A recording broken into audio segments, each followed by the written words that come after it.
Səni çox istəyirəm. Elə bilirik yenə Məşəd dadaşa cümə namazına gəlsək və birazca səbirli olsaq yenə ön qapıdan daxil olacaqsan. Bir əlinlə əbanın ətəyini tutaraq, o bir əlini sinənə qoyub bizi salamlayacaqsan. Bizə o məsum təbəssümünü bəxş edəcəksən.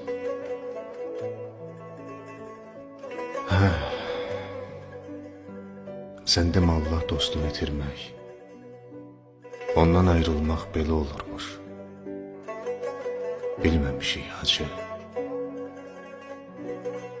Cümə demişkən, sən deyirdin ki bir cümə gələcək, mən gəlməyəcəm.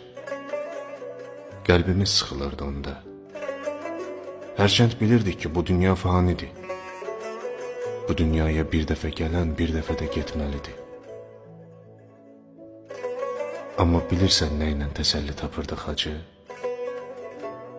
Düşünürdük ki bir cümə gələcək, sən gələcəksən, amma biz gəlməyəcəyik. Biz səndən öncə tərk edəcəyik bu dünyanı. Ümid edirdik ki axirətdə Allah bizə lütf etsə, qollarımızı açıb sən gələndə səni salamlayacağıq, sənə tərəf qaçacağıq, səni bağrımıza basacağıq. Amma sən bu dəfə hər birimizi qabaqladın. Həmişə olduğu kimi.